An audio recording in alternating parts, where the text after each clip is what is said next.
हरे कृष्णा, राधे राधे। भगवान श्री कृष्ण आप सभी के ऊपर अपनी कृपा दृष्टि बनाए रखे और आप सभी की मनोकामनाएं पूरी करे। आज दिन है शुक्रवार और तारीख है 31 जनवरी। आज का सूर्योदय होगा 7:11 पर और सूर्यास्त होगा शाम को 6:09 पर। ब्रह्म मुहूर्त रहेगा 5:34 से शुरू होगा और 6:22 तक रहेगा। अभिजीत मुहूर्त रहेगा दोपहर में 12:18 से शुरू होगा और 1:02 तक रहेगा। अमृत काल रहेगा शाम 9:30 से शुरू होगा और 11 बजे तक रहेगा। राहु काल रहेगा 11:17 से शुरू होगा सुबह और दोपहर में 12:40 तक रहेगा। आइए हम माघ मास के 18वें अध्याय की कथा का श्रवण करते हैं। श्री वशिष्ठ ऋषि कहने लगे कि हे राजन, मैंने दत्तात्रेय जी द्वारा कहा माघ मास का माध्यम कहा।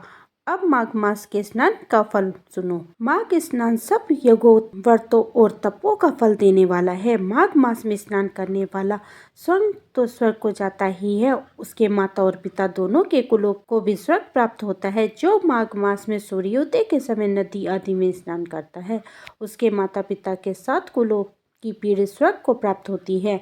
माघ मास में स्नान करने वाले दुराचारी और दुष्कर्मी मनुष्य भी पापों से मुक्त हो जाते हैं और इस मास में हरि की पूजा करने वाले पाप समुदाय से छूटकर भगवान के सदस्य शरीर वाले हो जाते हैं। यदि कोई आलस्य से भी माघ में स्नान करता है, उसके भी सभी पाप नष्ट हो जाते हैं। जैसे गंधर्व कन्या राजा के श्राप से भयंकर काल को भोगती हुई लोमस ऋषि के वचन से माघ में स्नान करने से छूट गई थी। यह वार्ता सुनकर राजा दिलीप विनय से पूछने लगे कि गुरुदेव, ये कन्या किसकी थी? उनको कब और कैसे शाप मिला? उनके नाम क्या थे? ऋषि के वाक्य के कैसे शाप मुक्त हुई और उन्होंने कहाँ पर स्नान किया? आप विस्तार पूर्वक सब कथा कहिए। वशिष्ठ जी कहने लगे, हे राजन, जैसे जैसे अग्नि से स्वयं अग्नि उत्पन्न होती है, वैसे ही यह कथा धर्म और संतान उत्पन्न करती है।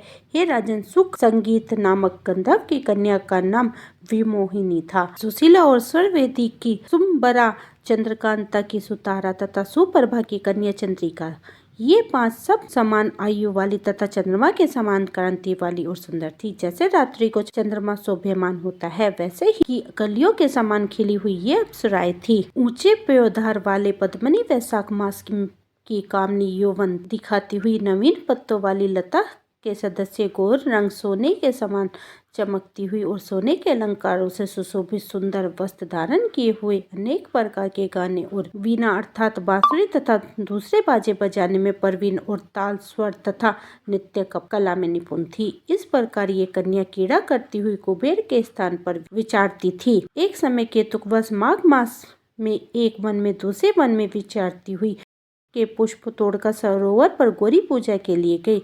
स्वच्छ जल के सरोवर में स्नान करके वस्त्र धारण कर मौन हो बालू मिट्टी की गौरी बनाकर जब ये कन्याएं नाचने और गाने में लीन थी, तब उस समय अच्छेद नामक अर्थम तीर्थ के वेद निधि नाम के मुनि के पुत्र अग्निपर ऋषि स्नान को आए। वह युवा ऋषि सुंदर मुख, कमल सदस्य नयन, विशाल छाती, सुंदर भुजाओं वाला दूसरे कामदेव का समान था।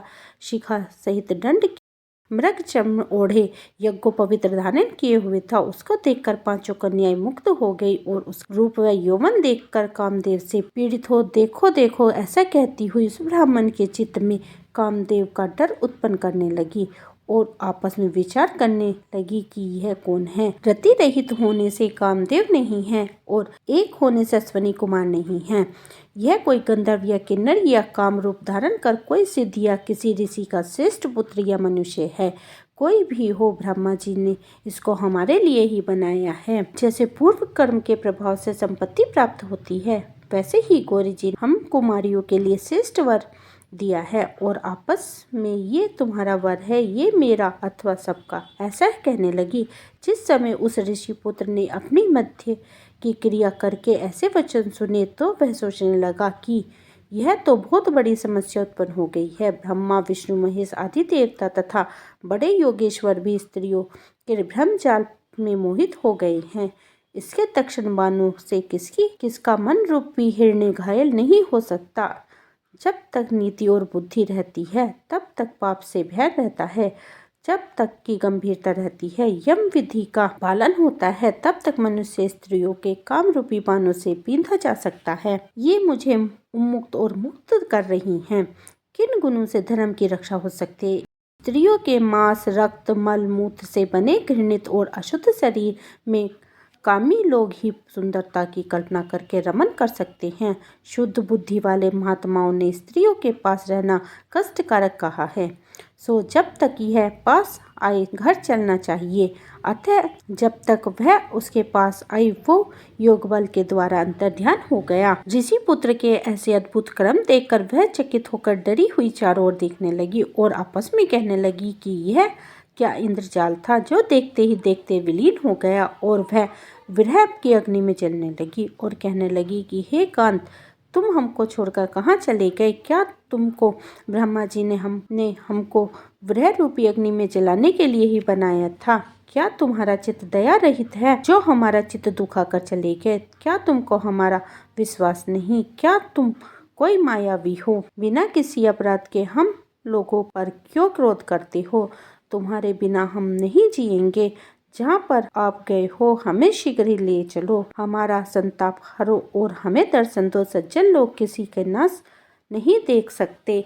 इसी के साथ हमारा 18वां अध्याय समाप्त हुआ। बोलिए कृष्ण भगवान की जय। उम्मीद है आपको मेरी ये वीडियो पसंद आई होगी। अगर पसंद आई है तो लाइक कीजिए और अगर चैनल पर पहली बार आए हैं तो सब्सक्राइब कीजिए और अपने परिवार और मित्रों में शेयर कीजिए। मिलती हूँ एक और नई वीडियो के साथ, तब तक के लिए हरे कृष्णा, राधे राधे।